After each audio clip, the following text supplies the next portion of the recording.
السلام علیکم ورحمۃ اللہ. بڑی زبردست آیات ہیں بھائی سورہ الانعام کی. اور جو صورتحال ابراہیم علیہ السلام کو پیش آئی تھی اپنی مشرک قوم کے ساتھ، معاذ آرائی شروع ہو گئی تھی، عقیدے کی جنگ شروع ہو گئی تھی، بالکل وہی کشمکش مکہ کے اندر محمد صلی اللہ علیہ وآلہ وسلم اور ان کی قوم کے ساتھ تھی. تو اس طرح مثال اور نمونے کے طور پر بتایا گیا سورہ الممتحنہ کے شروع میں کہ تمہارے لیے بہترین نمونہ ابراہیم علیہ السلام اور ان کے ساتھیوں کی زندگی میں ہے، جب انہوں نے اپنی قوم سے صاف کہہ دیا کہ ہم تم سے اور تمہارے ان شریکوں سے، تمہارے معبودوں سے بالکل بیزار ہیں، ہم کفر کرتے ہیں، ان کا انکار کرتے ہیں، اور اس وقت تک جب تک تم ایک اللہ کے اوپر ایمان نہ لاؤ. تو اس انداز سے جب دعوت اپنے گھر سے شروع کی، اپنے والد صاحب سے شروع کی، پہلے باباؤں کے خلاف کہ ابا جان کیوں ان کو پوچھتے پکارتے ہو، یہ سنتے ہی نہیں ہیں، محتاج ہیں محض. تو اس کے بعد اپنی برادری میں، پھر ماحول میں، پھر علاقے، اور پھر پوری قوم کے سامنے یہی دعوت آ گئی، ایک ایک شرک کے اوپر چوٹ ماری، چاہے یہ باباؤں کی شکل میں ہو، قبر پرستی کی شکل میں، اور چاہے یہ ستاروں، سورج اور چاند پرستی کی شکل میں جو شرک تھا، ایک ایک کے اوپر ابراہیم علیہ السلام نے ایمان خالص کا ہتھوڑا چلایا. تو قوم چیخ اٹھی اور ڈرانے لگی، ہر طریقے سے دھمکیاں دینے لگی کہ ہمارے معبودوں کی مار پڑ گئی ہے، یا ہمارے معبود تمہیں چھوڑیں گے نہیں، اور بس اتنے بڑے گستاخ ہو گئے، اور ظاہری بات ہے اب تو تمہاری نہ دنیا ہے اور نہ تمہاری آخرت ہے. تو اس کے جواب میں جو اللہ تعالیٰ نے دلائل دیے ابراہیم علیہ السلام کو، یقین کیجیے وہ بہت ہی قابل غور ہیں، کہ اس انداز سے کہ دیکھو تم اللہ کے ساتھ شریک ٹھہراتے ہوئے نہیں ڈر رہے ہو، اور میں تو اللہ کی بات کر رہا ہوں، توحید کی بات کر رہا ہوں، شرک کا میں رد کر رہا ہوں. تو کیا اللہ تعالیٰ شرک کا رد کرنے والوں کو، کیا اس کا مطلب تم کیا کہنا چاہتے ہو کہ اللہ تعالیٰ شرک سے خوش ہوتا ہے؟ بھائی مانو، اللہ تعالیٰ شرک کا دشمن ہے، شرک اللہ کو گالی ہے. تو اس طریقے سے جو شرک کے خلاف آواز اٹھے گی اور ایمان خالص کی حمایت میں آواز اٹھے گی، اللہ کی رحمت اس کے ساتھ ہوگی، وہ صحیح معنوں میں ہدایت یافتہ لوگ ہیں. تو اس طرح ایک سوالیہ نشان چھوڑا کہ خود تم فیصلہ کرو امن اور ہدایت کے اندر کون ہوں گے. بالکل یہی معاملہ ہمارا جماعت کے اندر محمد حنیف صاحب کے ساتھ کھڑا ہو گیا. یقین کیجیے وہ ہمیں کہتے ہیں کہ باغی ہیں، انتشاری ہیں، یہ جناب ان کے چہرے کالے ہوں گے قیامت کے دن. یہ جب آگے پہنچو گے تو تمہیں پتہ چلے گا پیر صاحب کیا ہونے والا ہے تمہارے ساتھ، صوفی صاحب اور ان سارے تمہارے مریدوں کے ساتھ وہاں کیا ہونے والا ہے. بتاؤ، تم نے تو اس کو سجدہ ثابت کیا ہے جو کھانا کھاتے ہیں، جو محتاج محض تھے، اور جو اللہ کے ایک ایک حکم کے پابند تھے. اللہ اگر 7 سال تک بارشیں روکی تو ایک قطرہ بارش نہیں لا سکے زمین کے اوپر، 2 پیغمبر موجود تھے. اور جب اللہ تعالیٰ نے بارشیں بتائی ہیں، سارا معاملہ کیا ہے، اللہ تعالیٰ نے ان کو وہاں مصر پہنچایا، اللہ تعالیٰ نے حکومت دی، اللہ نے پیغمبری دی، باتوں کی تہہ تک پہنچنے کا علم بھی اللہ نے سکھایا.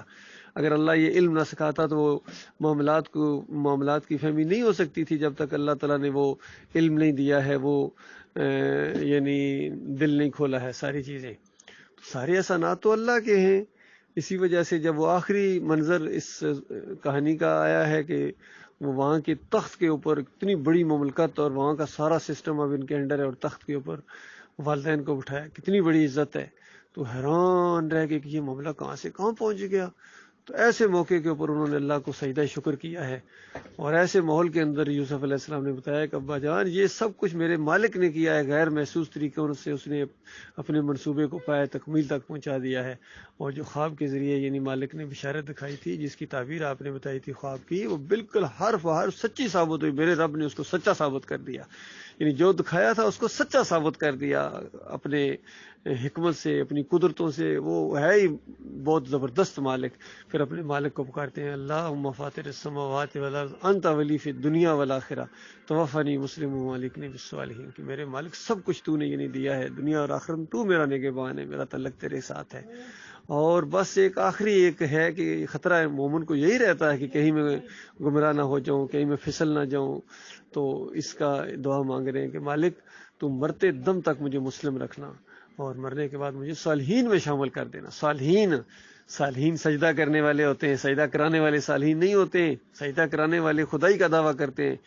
تو اس طریقے سے کبھی بھی کسی نبی نے کسی دوسرے نبی کو سجدہ نہیں کیا۔ اندازہ لگاؤ، یعنی کوئی غیر نبی مومن بھی کسی کو سجدہ نہیں کرتے ہیں، کسی نبی کو سجدہ نہیں کرتے ہیں، تو ایک نبی کیوں اس نبی کو سجدہ کرے گا؟ اتنا ان کا دماغ نہیں کر رہا ہے محمد حنیف لوگوں کا۔ تو الٹا ہمیں ڈرا تب خود فیصلہ کرو اللہ کے بندو، اللہ کے سامنے ہم سب نے جانا ہے کہ بتاؤ وہ وہاں کامیاب ہوں گے کہ جو نبیوں کو سجدے کرتے رہے، ثابت کرتے رہے، اور کہ ان کے وقار کی اس انداز سے یعنی وہ مومنوں سے لڑتے رہے، یا وہ جو اللہ کے وقار کے لیے، اللہ کی عزت کے لیے اللہ کو سجدہ مانتے تھے، اللہ کو سجدہ کرتے تھے، دوسروں کو بھی کہتے تھے اللہ کو سجدہ کرو۔